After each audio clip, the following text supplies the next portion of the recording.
Hi everyone, welcome back to the Primal Doula. I have free coaching calls down below in the description. Click on the link to get yours. I'm going to try to keep this as lighthearted as possible, but this is a really difficult subject to talk about. I don't want to come off as dogmatic or negative, but we do need to talk about why Americans are so unhealthy.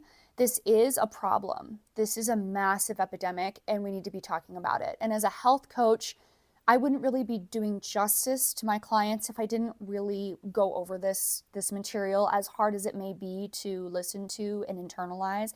I think that knowing this information arms us with the ability to at least make a decision. We can make a decision to change this circumstance, or we can make a decision to not change it and to continue along with what's going on. I really do think that in this country, our medical system, just along with the general air of complacency that I feel like sort of hangs in the air, is that it's normal to feel like crap. It's normal to have unwanted symptoms. It's normal for your hormones to be messed up. It's normal for you to not feel very good. It's normal for you to be really tired and needing lots of caffeine.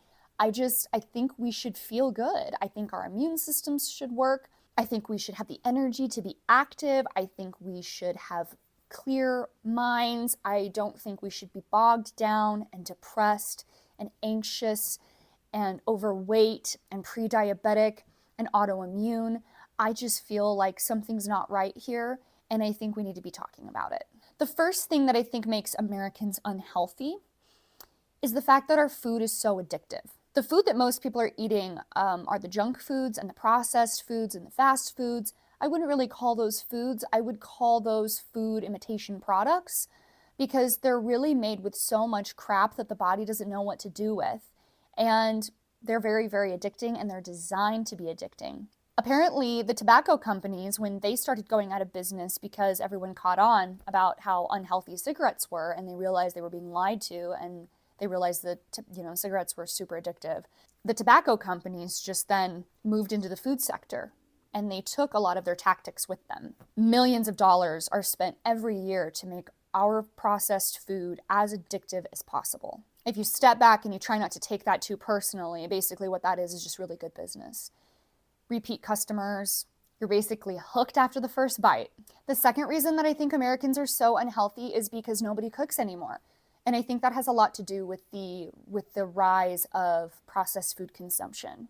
This might be a really controversial topic, so bear with me, but I have a suspicion that actually the food industry played a huge role in the feminist message that cooking, that women being in the kitchen was somehow suppressive. Women needed to be liberated from such a barbaric and primitive chore. And I really think that it brainwashed us as a nation, as a society, into believing that in order to have a liberated home and in order to liberate women, they needed to enter into the workforce and stop cooking for their families. And I think that we did a huge disservice to families and to women by allowing that to happen. The health outcomes that we're seeing as a consequence of women no longer cooking for their families and people in general just no longer cooking for themselves has been detrimental. So I really think that the ability to cook, and it doesn't need to be anything fancy. I mean, just the ability to fry an egg is something that can do wonders for somebody's health. Another reason that I think Americans are so unhealthy is because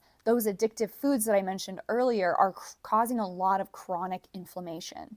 The body is designed to handle inflammation on occasions, okay, but it's not designed to handle it every single day. And most Americans are consuming these really crappy foods every single day for every meal. We're talking gut issues, brain fog, autoimmune issues, eczema, allergies, asthma, infertility, hormone disruption, obesity, diabetes. The list honestly goes on and on. Another reason is that Americans are not getting near enough sunlight. I think a lot of this has to do with the propaganda that the sun is bad for you and that the sun causes sunburn and that the sun causes cancer. The use of chemical sunscreens as an applicator, which sunscreens completely block out the sun, and you're not able to actually absorb any of the benefits that the sun has to offer. Americans across the board are generally vitamin D deficient.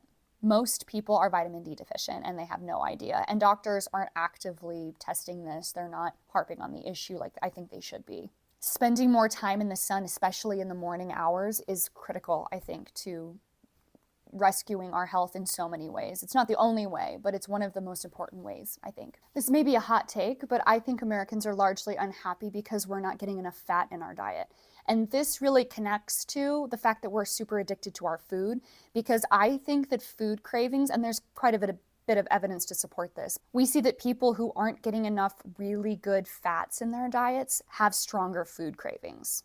And if you think about it, demonizing fat was also, in my opinion, another form of propaganda about health and nutrition that shifted people from eating butter and tallow and lard to shifting over to consuming higher amounts of industrial seed oils. Industrial seed oils are made up of polyunsaturated fatty acids, and those are very volatile. They're not very stable. They're not near as stable as saturated fats, which are found in animal-based fats. Seed oils oxidize in the presence of oxygen and sunlight. And if you go to the grocery store and you notice, you've got your vegetable oil, your canola oil, your soybean oil, they're in these clear plastic bottles. And so just sitting on the shelf, they're being radically oxidized and they're not very stable. They're not very secure. Our body doesn't really know what to do with those vegetable oils. In the wild, humans would have never encountered seed oils at the rate that we're consuming them today. You have to think about it this way. How many soybeans would you have to eat just to consume 1 tablespoon of soybean oil? A lot. Our rates of heart disease have actually skyrocketed since the normalization of industrial seed oils in the American diet, despite the fact that our guidelines actually recommend them over the fake news that saturated fat causes heart disease. We've been consuming animal fats since the dawn of our existence as a species. We've been eating animals nose to tail, emphasizing actually the fats, the marrow, collagen. These foods are nourishing for us, and they're essential if we're going to be able to curb our cravings for carbs and sugar. There are probably a lot of other reasons why Americans are so unhealthy. If there's anything that you would like to add, please drop it in the comments below. I would love to learn more. As usual, free consultation calls are at the link in the description. Thank you for joining me, and we'll see you next week. Bye.